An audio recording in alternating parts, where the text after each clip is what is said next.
வணக்கம்.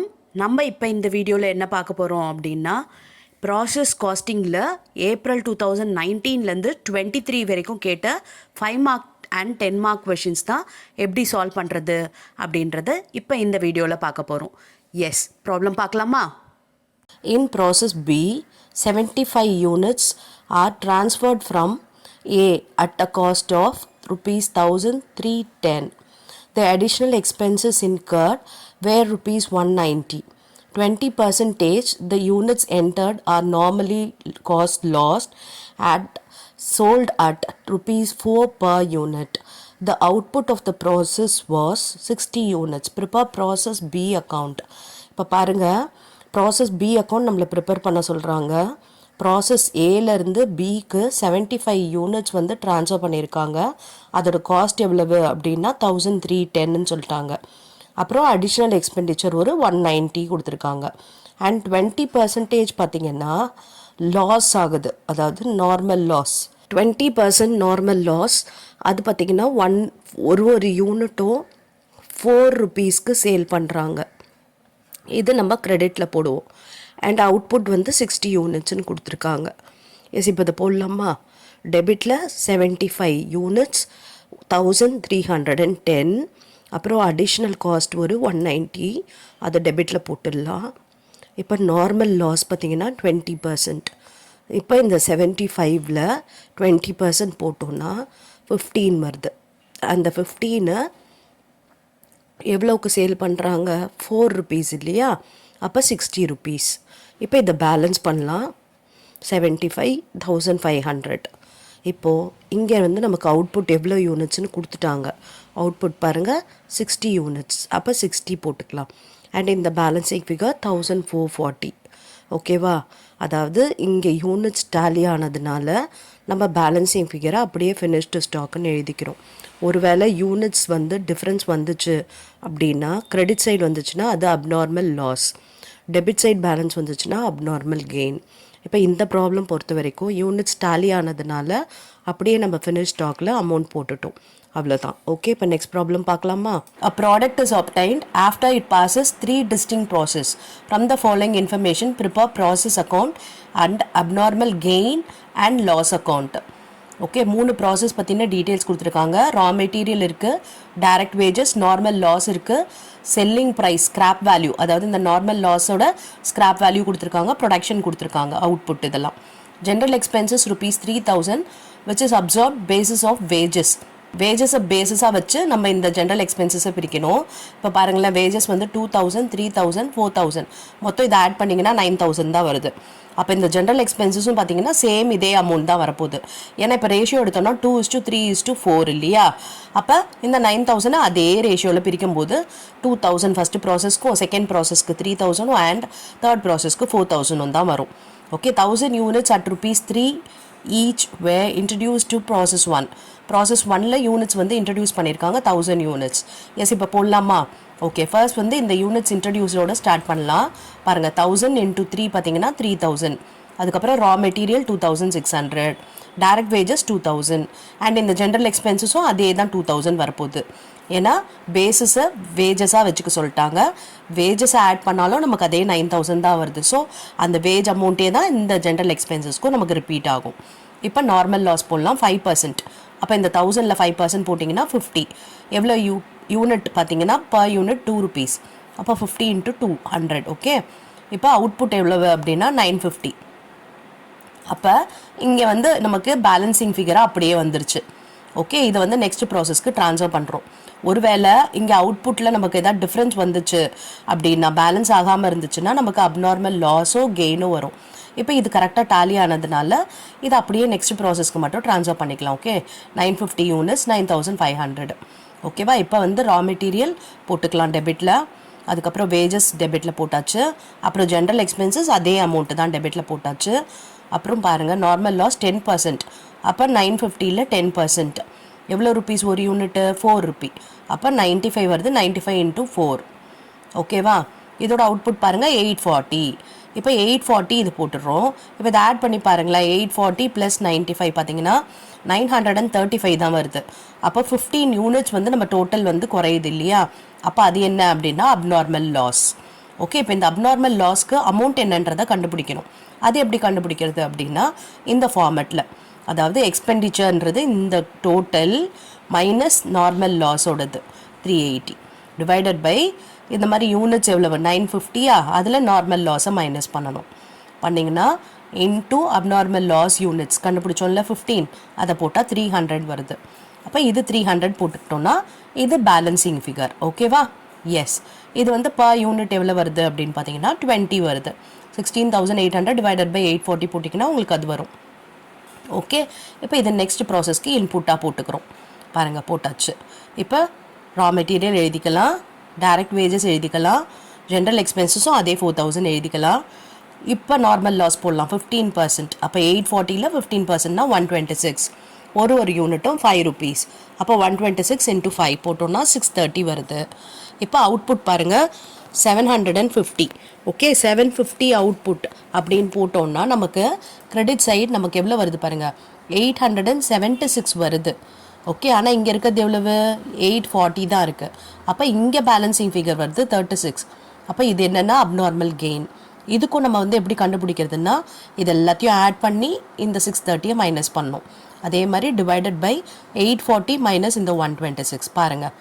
Okay, into 36 abnormal கெயினோடது போட்டோம்னா 1368. அதை இங்கே போட்டாச்சு. இப்போ இது பேலன்சிங் ஃபிகர் ஃபினிஷ் ஸ்டாக்ன்றது. ஓகே, பாருங்கள் 28,500. புரிஞ்சுதா?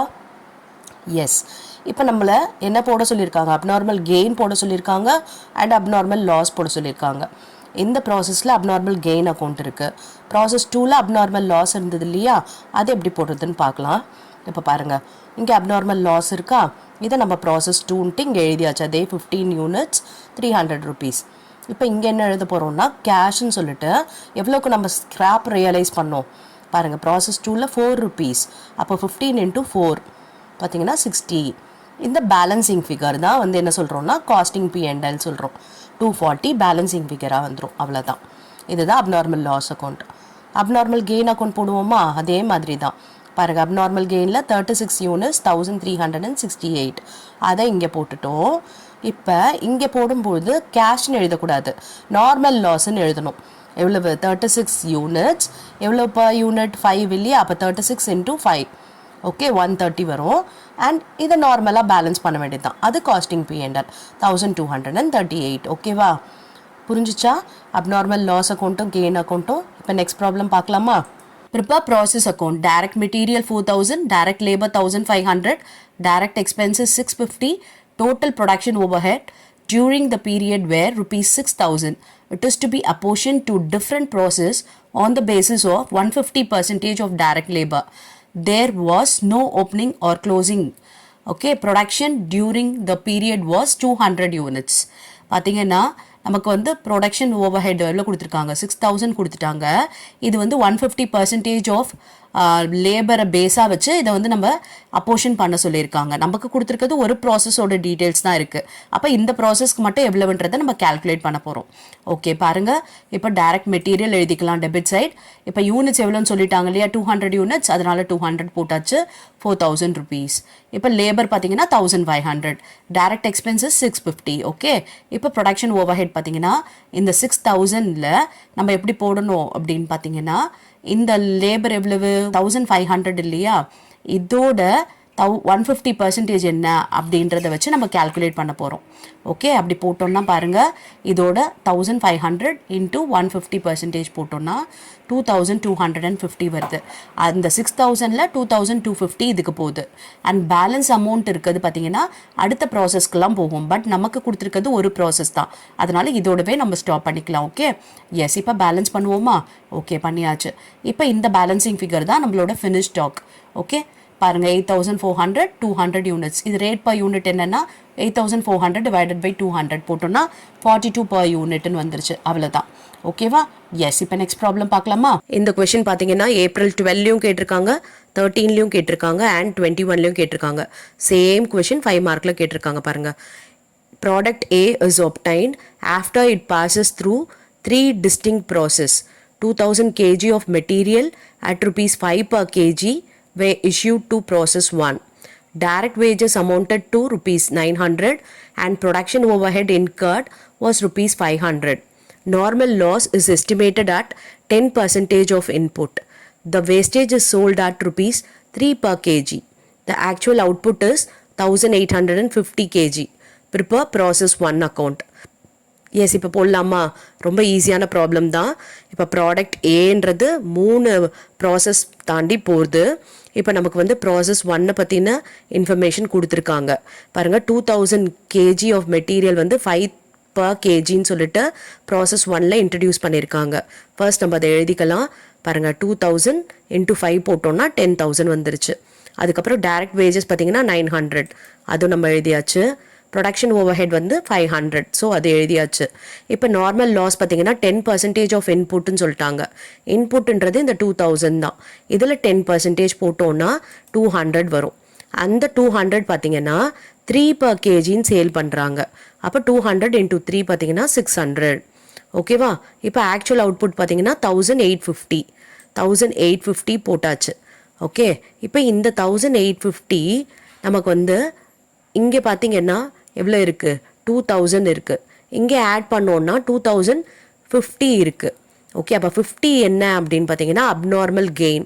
ஒருவேளை பேலன்சிங் ஃபிகர் கிரெடிட்டில் இருந்துச்சுன்னா அப்நார்மல் லாஸ், டெபிட்டில் இருந்ததுனால அப்நார்மல் கெயின்னு சொல்லிட்டோம்.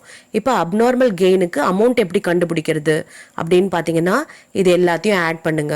ஓகே, 10,000 + 900 + 500, அதுலேருந்து இந்த 600 மைனஸ் பண்ணணும். அதே மாதிரி இந்த 2000லேருந்து இந்த 200 மைனஸ் பண்ணணும்.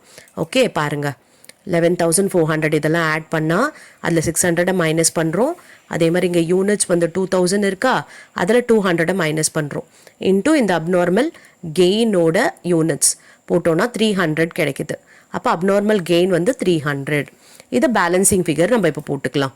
ஓகே, எவ்வளோ வருது பாருங்கள், 11,700 வருதா, அதில் 600 போயிடுச்சுன்னா 11,100. அப்போ ஒரு யூனிட் எவ்வளவு அப்படின்னா 6 per unit. எஸ், இப்போ நெக்ஸ்ட் ப்ராப்ளம் பார்க்கலாமா? A batch of 600 units was introduced in a process at 20 per unit. 500 units were completed and transferred to the finished goods. The normal process loss was 20% of the input and the scrap value is normally sold at 3 each. The labor and overhead expenditure incurred in the process amounted to rupees 1,320. You are required to show the process and abnormal gain account. Okay, இப்போ இந்த ப்ராசஸில் பார்த்தீங்கன்னா 600 units introduce பண்ணுறாங்க. Okay, and 500 units வந்து complete ஆகி and transfer to finished கூட்ஸ்ன்னு சொல்லிட்டாங்க. And normal loss 20% இருக்குது. அது பார்த்தீங்கன்னா ஒவ்வொன்றும் 3 rupees ஈச்ன்னு சேல் பண்ணுறாங்க. ஓகே, எஸ், இப்போ இந்த ப்ராப்ளம் போடலாமா? 600 யூனிட்ஸ் வந்து இன்ட்ரடியூஸ் 20 per unitன்னு சொல்லிட்டு, அப்போ 600 into 20 பார்த்தீங்கன்னா 12,000. ஓகேவா? எஸ், இப்போ அடுத்து பாருங்க, லேபர் அண்ட் ஓவர்ஹெட் எவ்வளோ கொடுத்துருக்காங்கன்னா 1,320. ஓகேவா? எஸ், போட்டாச்சு. பாருங்கள், லேபர் அண்ட் ஓவர்ஹெட் 1,320. அதுக்கப்புறம் இப்போ நார்மல் லாஸ் போடலாம். எவ்வளவுன்னா 20% ஆஃப் த இன்புட். அப்போ இந்த 600ல் 20% போட போகிறோம். அப்போ 120 வருது. அந்த 120 ஒவ்வொன்றும் 3 rupeesக்கு சேல் பண்ணுறாங்க. அப்போ 3 போட்டோன்னா 360 வந்துருச்சு. இப்போ இதை வந்து நம்ம பேலன்ஸ் பண்ண வேண்டியது தான். அண்ட் ஃபினிஷ் ஸ்டாக் பார்த்தீங்கன்னா 500 யூனிட்ஸ்ன்னு சொல்லிட்டாங்க இல்லையா, அப்போ நம்ம அதை போட்டுக்கலாம் கிரெடிட்டில். இப்போ பேலன்ஸ் பண்ணோம்னா இங்கே நமக்கு 600 யூனிட்ஸ் இருக்குது, இங்கே பார்த்தீங்கன்னா 620 யூனிட்ஸ் இருக்குது. அப்போ 20 யூனிட்ஸ் என்ன அப்படின்னா அப்நார்மல் கெயின். அப்போ டெபிட்டில் நமக்கு 20 யூனிட்ஸ் வருது. ஓகே, இப்போ வந்து நம்ம அமௌண்ட் வந்து போடணும். அதுக்கு பார்த்தீங்கன்னா நம்ம எவ்வளவு இந்த 20 யூனிட்ஸ்க்கு அப்நார்மல் லாஸ் அப்படின்றத நம்ம கண்டுபிடிக்கணும். அது எப்படி கண்டுபிடிக்கிறது அப்படின்னா இந்த 12,000 + 1,320லேருந்து இந்த 360 மைனஸ் பண்ணணும். டிவைடட் பை இந்த 600லேருந்து இந்த 120 போயிடுச்சுன்னா அதை வச்சு டிவைட் பண்ண போகிறோம். பாருங்கள், எக்ஸ்பெண்டிச்சர் ஆஃப் த ப்ராசஸ்ன்றது இது ரெண்டுத்தையும் ஆட் பண்ணோம். ஸ்கிராப் வேல்யூ ஆஃப் நார்மல் லாஸ்ன்றது இது. இப்போ இன்புட்ன்றது இந்த 600, அதில் நார்மல் லாஸ் யூனிட்ஸ்ன்றது இந்த 120 இன்டூ அப்நார்மல் கெயின் யூனிட்ஸ் 20 போட்டோன்னா பாருங்கள் 540 வருது. ஓகேவா? 540னா 27 rupees per unitன்னு வருது. இப்போது நம்ம பேலன்ஸ் பண்ணலாம். இது வந்து பேலன்சிங் ஃபிகராக எடுத்துக்கலாம். ஓகே, இப்போ 13,860 வருது. அதில் 360 போயிடுச்சுன்னா 13,500 தான் பேலன்சிங் ஃபிகர். இது பார்த்தீங்கன்னா அப்நார்மல் கெயினும் யூனிட்டும் வந்து அண்ட் இந்த ஃபினிஷ் ஸ்டாக்கோட யூனிட்டும் பார்த்தீங்கன்னா சேமாக தான் இருக்கும். எஸ், இப்போ நெக்ஸ்ட் ப்ராப்ளம் பார்க்கலாமா? அண்ட் அதுக்கு முன்னாடி பாருங்கள், இதில் அப்நார்மல் கெயின் அக்கௌண்ட் ப்ரிப்பேர் பண்ண சொல்லியிருக்காங்க. இப்போ நம்ம ப்ராசஸ் அக்கௌண்ட் போட்டோம் இல்லையா, இப்போ அப்நார்மல் கெயின் அக்கௌண்ட் போட போகிறோம். எஸ், இப்போ இந்த அப்நார்மல் கெயினை வந்து நம்ம எழுதிக்கலாம். ப்ராசஸ் 1ல் பாருங்கள் 20 யூனிட்ஸ் 540 சொல்லிட்டு. ஓகேவா? எஸ், இப்போ வந்து இந்த நார்மல் லாஸை வந்து நம்ம எழுத போகிறோம் இந்த அப்நார்மல் கெயினில். எவ்வளவு அப்படின்னு பார்த்தீங்கன்னா, இந்த 20 யூனிட்ஸ் எவ்வளோ ரியலைஸ் பண்ணுச்சு? 3 rupees இல்லையா? அப்போ 3 போட்டோம்னா 20 × 3 60. ஓகே, அப்புறம் இப்போ பேலன்ஸ் பண்ணலாம். நம்ம பாருங்கள் 20 540 வந்துருச்சு. அப்போ பேலன்சிங் ஃபிகர் எவ்வளவு அப்படின்னு பார்த்தீங்கன்னா 480. புரிஞ்சுதா? இது காஸ்டிங் P&L அப்படின்னு எழுத போகிறோம். சரியா? இப்போ ஒன்றும் இல்லை, வெறும் இங்கேருந்து அப்நார்மல் கெயினை அப்படியே இப்போ ட்ரான்ஸ்ஃபர் பண்ணோம். அதுக்கப்புறம் இந்த நார்மல் லாஸோட ரேட் எவ்வளவு அப்படின்னா 3 rupees இல்லையா? அப்போ இந்த அப்நார்மல் லாஸ் யூனிட்ஸை 3 rupees ரேட்டுக்கு போடுறோம். அப்புறம் பேலன்ஸ் பண்ணணும், அவ்வளோதான். எஸ், இப்போ நெக்ஸ்ட் ப்ராப்ளம் பார்க்கலாம். From the following information, prepare process 2 account. Transfer from process 1 1000 units at rupees 4 per unit. Labor cost rupees 1000. Materials rupees 3500. Production overhead 700. Normal loss has been estimated at 10% of the input, which can be sold for rupees 2 per unit. Actual production realized was 850 units. Yes. இப்போ இந்த problem போடலாம். இதில் வந்து process 2 account மட்டும்தான் prepare பண்ண சொல்லியிருக்காங்க. நம்மக்கிட்ட transfer from process 1 இருக்குது. ஸோ இதை வச்சு தான் நம்ம ஸ்டார்ட் பண்ண போகிறோம். எஸ், இப்போ பாருங்கள், ட்ரான்ஸ்ஃபர் 1 இங்கே போட்டிருக்கோம். 1லேருந்து வந்திருக்கு 1000 யூனிட்ஸ். 4 per unit சொன்னதுனால 1000 × 4 4000 போட்டாச்சு. அதுக்கப்புறம் பார்த்தீங்கன்னா லேபர் காஸ்ட் ஒரு 1000 இருக்குது. மெட்டீரியல் 3500. ஸோ நம்ம அதை எழுதிக்கலாம். அதுக்கப்புறம் லேபர் காஸ்ட் பார்த்தீங்கன்னா 1000, அதை எழுதிக்கலாம்.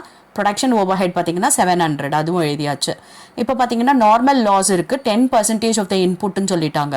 இப்போ இங்கே இன்புட் என்னன்னா இந்த 1000 யூனிட்ஸ் தான்.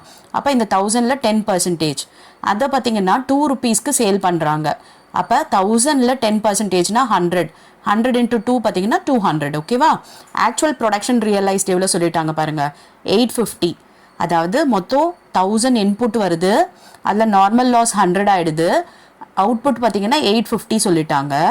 அப்போ இங்கே பார்த்தீங்கன்னா நமக்கு இங்கே 1000 இருக்குது, இங்கே 950 தான் இருக்குது. அப்போ அந்த பேலன்ஸ் 50ன்றது என்னென்னா அப்நார்மல் லாஸ். ஓகே, அப்போ அந்த அப்நார்மல் லாஸ் எப்படி கால்குலேட் பண்ணணும் அப்படின்னு பார்த்தீங்கன்னா, இந்த டோட்டல் மைனஸ் நார்மல் லாஸோட டோட்டல், அதே மாதிரி இந்த அமௌண்ட் காலமோட டோட்டல் மைனஸ் நார்மல் லாஸோடது 200. ஓகே, பாருங்கள், இந்த 50க்கு கண்டுபிடிக்க போகிறோம் நம்ம எவ்வளவுன்ட்டு.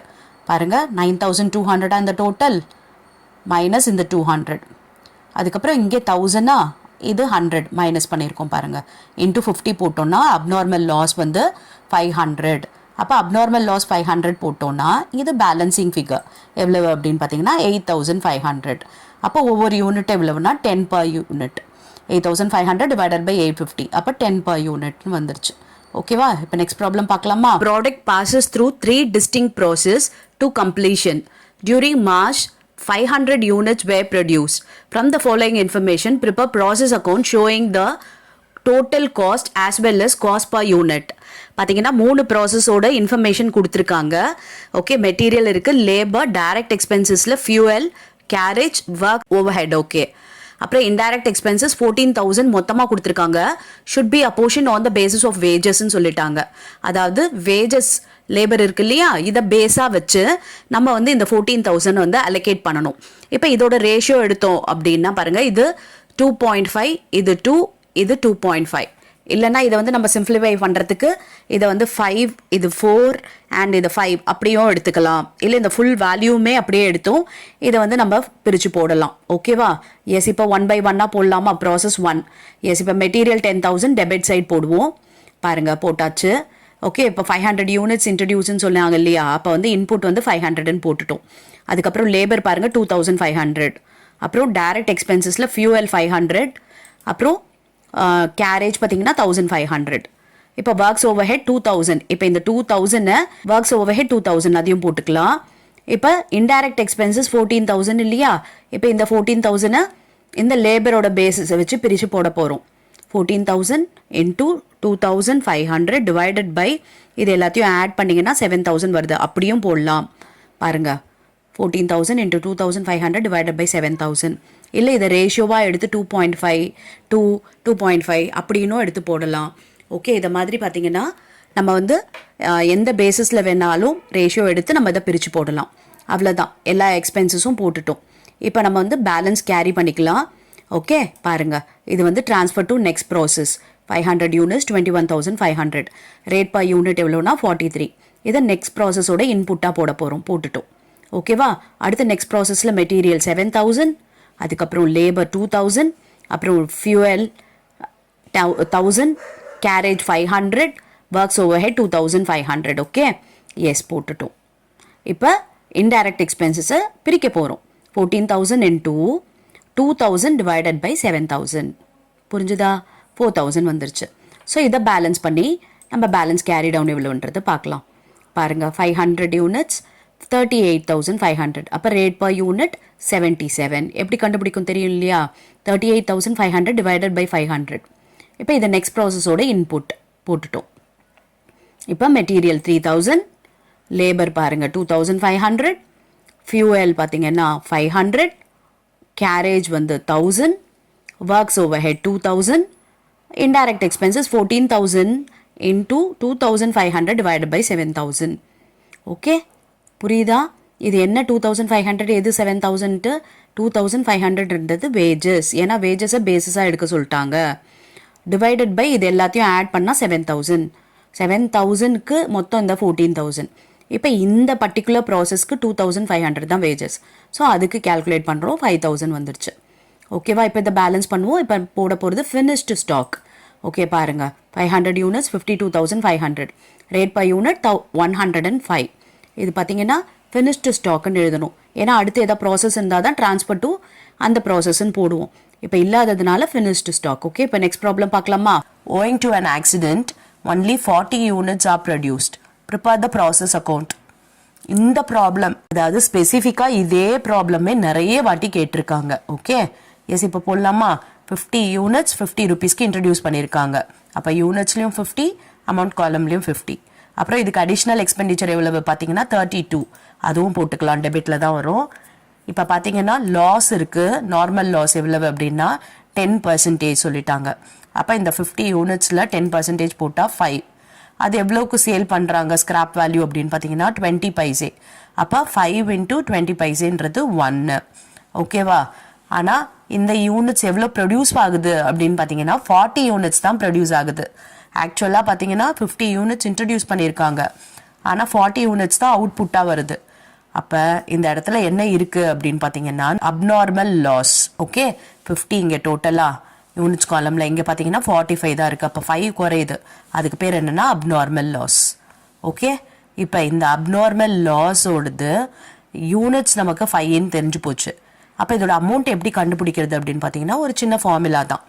அது என்னென்னா இந்த 82 மைனஸ் இந்த normal loss 1 divided by 50 minus normal loss units 5. Okay பாருங்கள், 82 மைனஸ் 1னா 50 மைனஸ் 5 இன்டூ இந்த அப்நார்மல் லாஸ் யூனிட்ஸ் 5 போட்டோன்னா 9 ருபீஸ் கிடைக்குது. அப்போ இங்கே அப்நார்மல் லாஸ்ன்றது 9. ஓகே, இப்போ இதை பேலன்ஸ் பண்ணோன்னா வர்றது தான் இந்த ஃபினிஷ் ஸ்டாக்கோட வேல்யூ. 82ல் 10 போயிடுச்சுன்னா 72. ஓகேவா? அப்போ இது ரேட் பர் யூனிட் நமக்கு வேணும். அப்போ 72 டிவைடட் பை 40, இங்கே 9 by 40. இது ரெண்டுமே ஈக்குவலாக தான் வரும் ரேட் பர் யூனிட். பாருங்கள் 1.8. புரிஞ்சுச்சா? எஸ். ஓகே, இப்போ இந்த ப்ராப்ளம் பார்க்கலாம். Product A is obtained after it passes through 3 distinct process. Prepare process account from the following. பார்த்தீங்கன்னா 3 ப்ராசஸ்க்கான டீட்டெயில்ஸ் கொடுத்துருக்காங்க. மெட்டீரியல் இருக்குது, வேஜஸ் இருக்குது, ப்ரொடக்ஷன் ஓவர்ஹெட். ப்ரொடக்ஷன் ஓவர்ஹெட் வந்து 3 ப்ராசஸ்க்கும் பிரித்து கொடுக்கல, மொத்தமாக சேர்த்து கொடுத்துருக்காங்க. இப்போ நம்ம என்ன பண்ணணும் அப்படின்னு பார்த்தீங்கன்னா 3 ப்ராசஸ்க்கும் பார்த்தீங்கன்னா நம்ம வந்து எந்த பேசிஸில் பிரிக்க போகிறோம் அப்படின்றத பார்க்கலாம். ஓகே, இப்போ பாருங்கள் அவுட்புட் கொடுத்துருக்காங்க 3 ப்ராசஸ்க்கும், அதோட நார்மல் லாஸ், அந்த லாஸ்க்கு ஸ்கிராப் வேல்யூ எவ்வளவுன்றது கொடுத்துருக்காங்க. 1000 units of material at rupees 6 per unit were introduced in process 1. Process 1ல 1000 units of material introduce பண்றாங்க. Production overhead is to be distributed as 100% on wages. Okay, production overhead எப்படி distribute பண்றாங்கன்னா wagesல 100% ன்னு சொல்லிட்டாங்க. அப்ப இங்க இருக்க production overhead wages பாத்தீங்கன்னா 4000 அப்படின்னா இது வந்து 4000 தான் ப்ரொடக்ஷன் ஓவர்ஹெடும். காரணம் என்ன அப்படின்னா வேஜஸோட டோட்டலும் 18000 தான். அப்போ இதை எப்படி இங்கே டிஸ்ட்ரிபியூட் ஆயிருக்கோ அதே தான் ப்ரொடக்ஷன் ஓவர்ஹெட். இல்லைன்னா நம்ம இந்த ரேஷியோ படி பிரித்து போடணும். 4:6:8 இருக்கு இல்லையா, அதை வச்சு இந்த 18000 பிரிக்கணும். ஓகே, இப்போ ஈக்குவலாக இருக்குது அப்படின்றதுனால நான் அதையே எடுத்து போட்டுக்கலாம் அப்படின்னு சொல்கிறேன். ஓகே, இப்போ ப்ராசஸ் 1 போடலாமா? ஓகே, இப்போ ப்ராசஸ் 1ல டெபிட்டில் நமக்கு இந்த யூனிட்ஸ் இன்ட்ரடியூஸ் ஃபர்ஸ்ட் எழுதணும். 1000 யூனிட்ஸ் 6 per யூனிட்ன்ட்டு. ஓகே, எஸ் பாருங்க, 1000 into 6 6000. சரியா? இப்போ மெட்டீரியல், வேஜஸ், ப்ரொடக்ஷன் ஓவர்ஹெட் எல்லாத்தையும் டெபிட்டில் எழுதிக்கலாம். 5200, அப்புறம் இது 4000 அண்ட் ப்ரொடக்ஷன் ஓவர்ஹெடும் 4000 சொல்லிட்டு. ஓகே, கிரெடிட்ல என்ன வரும் அப்படின்னா நார்மல் லாஸோட பர்சன்டேஜ் பாருங்க 5%. அப்போ இந்த 1000ல 5% பார்த்தோம்னா நமக்கு 50 வருது. அதோட ஸ்கிராப் வேல்யூ 4 இல்லையா, மல்டிப்ளை பண்ணால் 200. Okay, yes. இப்போ இதை பேலன்ஸ் பண்ணுவோமா? அவுட்புட் பாருங்க கொடுத்துட்டாங்க 950 சொல்லிட்டு. இப்போ 1000 இருக்கா, இங்கே 50 இருக்கு. அப்போ அவுட்புட் 950 சரியா இருக்கு. அப்போ இது 19000. இந்த 19000 டிவைடட் பை 950 போட்டோம்னா ரேட் பர் யூனிட் என்னன்றது தெரியும். இப்போ நெக்ஸ்ட் ப்ராசஸ்ல இதை டெபிட்ல எழுதணும். ஏன்னா இது டிரான்ஸ்பர் டு ப்ராசஸ் 2 டெபிட்ல இதை எழுதிக்கலாம். எஸ் பாருங்க, 950 19000. இப்போ இந்த ப்ராசஸோட மெட்டீரியல், வேஜஸ், ஓவர்ஹெட் எவ்வளோ பாருங்க, 3960, 6000. அந்த ப்ரொடக்ஷன் ஓவர்ஹெடும் அதே 6000 தான். புரியுதா காரணம் என்ன சொல்றேன்ட்டு? இது 18000ன்றதுனால இதுவும் 18000ன்றதுனால நம்ம பிரிச்சாலும் இதே தான் வரும். அதனால அப்படியே 6000 எழுதிக்கலாம். Okay, yes. இப்போ நார்மல் லாஸ் 10%. அப்போ இந்த 950ல 10% பண்ணிட்டு இன்டூ 8 பண்ணிக்கலாம். 760 வந்துருச்சு. இப்போ இதோட அவுட்புட் எவ்வளோ பாருங்க, 840. 840ன்றது அவுட்புட் நெக்ஸ்ட் ப்ராசஸ்க்கு ட்ரான்ஸ்ஃபர் பண்ண போகிறோம். இப்போ டோட்டல் பார்க்கலாமா? பாருங்க, 950 யூனிட்ஸ் 34,960. இப்போ இது ரெண்டுத்தையும் ஆட் பண்ணிங்கன்னா நமக்கு வந்து குறையுது பாருங்க. இது 95, இது வந்து 840. ஆனால் நம்ம டோட்டல் எவ்வளவு 950. இங்கே பாருங்க 950 இருக்கு இல்லையா, அப்போ நமக்கு 15 யூனிட்ஸ் குறையுது. அது என்ன அப்படின்னு பார்த்தீங்கன்னா அப்நார்மல் லாஸ். அப்போ இந்த அப்நார்மல் லாஸ்க்கு வேல்யூ எப்படி கண்டுபிடிக்கிறது அப்படின்னா இந்த டோட்டல் மைனஸ் நார்மல் லாஸோட டோட்டல், அப்புறம் இந்த யூனிட்ஸ் மைனஸ் நார்மல் லாஸோட யூனிட்ஸ் இன்டூ இந்த 15 போட்டோம்னா அப்நார்மல் லாஸ் கிடைச்சிரும். பாருங்க, expenditure of the process minus normal loss value divided by இன்புட்ன்றது நம்ம கொடுத்த இந்த 950, அதுலேருந்து normal loss units. Okay, into abnormal loss units போட்டோம்னா பாருங்க, இது மைனஸ் பண்ணுறோம். 760 950ல 95 மைனஸ் பண்ணுறோம். இன்டூ 15 யூனிட்ஸ் அப்நார்மல் லாஸ் போட்டோம்னா 600 வருது. அப்போ அப்நார்மல் லாஸ் 600 தெரியும். அப்போ பேலன்சிங் ஃபிகர் என்னன்றதை கண்டுபிடிச்சிடலாம். இந்த 34,960ல இது ரெண்டுத்தையும் ஆட் பண்ணிட்டு மைனஸ் பண்ணால் வர 33,600 தான். அப்போ இந்த 33,600 டிவைடட் பை 840 போட்டோம்னா 40 per யூனிட், இதுவும் 40 per யூனிட். இது ரெண்டுமே எப்பவுமே சேமாக தான் வரும். இது 40னா இது 40, 50னா 50, அது மாதிரி இது சேமாக தான் வரும். ஓகேவா? இப்போ ப்ராசஸ் 3 பார்க்கலாமா? இதுதான் வந்து ப்ராசஸ் 3யோட இன்புட். 840 யூனிட்ஸ் 33,600 போட்டாச்சு. இப்போ இதோட மெட்டீரியல், வேஜஸ், ஓவர்ஹெட் 5,924, 8,000, இதுவும் 8,000 அப்படியே போட்டோம். இப்போ நார்மல் லாஸ் 15%. அப்போ 840ல 15% இன்டூ 10 பாருங்க 1626 வருது. இன்டூ 10 போட்டோம்னா 1260 வருது. இப்போ இதோட அவுட்புட் எவ்வளவுனா 750 யூனிட்ஸ் ஃபினிஷ் ஸ்டாக். இப்போ அடுத்த ப்ராசஸ் நமக்கு இல்லை, அதனால இங்கே ஃபினிஷ் ஸ்டாக்னு எழுதுறோம். ஒருவேளை அடுத்த ப்ராசஸ் இருந்ததுன்னா டிரான்ஸ்ஃபர் தான் எழுதியிருப்போம். ஓகே, 750. அப்போ இதை ஆட் பண்ணோம்னா இந்த சைட் ஜாஸ்தி இருக்கு, இங்கே 840 தான் இருக்கு. அப்போ இங்கே பேலன்ஸ் வர யூனிட்ஸ் என்னன்னா abnormal gain. Credit side balance வந்து அப்நார்மல் லாஸ், டெபிட்ல வந்து அப்நார்மல் கெயின். எவ்வளோ பாருங்க, 36 யூனிட்ஸ். இதுவும் நம்ம எப்படி கண்டுபிடிக்க போறோம்? இப்போ ப்ரீவியஸாக கண்டுபிடிச்சோம்ல அப்நார்மல் லாஸ், அதே மாதிரி தான். இப்போ இது எல்லாத்தையும் ஆட் பண்ணுங்க. இதோட டோட்டல், ஓகே, இதோட டோட்டல்ல இருந்து இந்த 1260, இந்த டோட்டல் சொல்லலை, இது டோட்டல் மைனஸ் 1260 டிவைடட் பை இந்த யூனிட்ஸ் 840 யூனிட்ஸ் மைனஸ் 126 இன்டூ 36 போட்டோம்னா 2736 வருது. ஓகே, அப்போ இங்கே அப்நார்மல் லாஸ் தெரிஞ்சிருச்சு. இப்போ இதை பேலன்ஸ் பண்ணுவோமா? பேலன்ஸ் பண்ணால் வர்றது தான் நம்ம ஃபினிஷ் ஸ்டாக் 57,000. இப்போ இது டிவைட் பண்ணோம் அப்படின்னா ஈக்குவலாக வரும். 76 per unit, 76 per unit. புரிஞ்சுச்சா? எஸ், ஈஸியாக இருந்ததா ப்ராப்ளம்? ஓகே, நெக்ஸ்ட் வீடியோவில் நம்ம வேறு ஏதாவது டாப்பிக்கில் கேட்ட 5 marks and 10 mark problem discuss பண்ணலாம். Yes, thank you for your patient listening.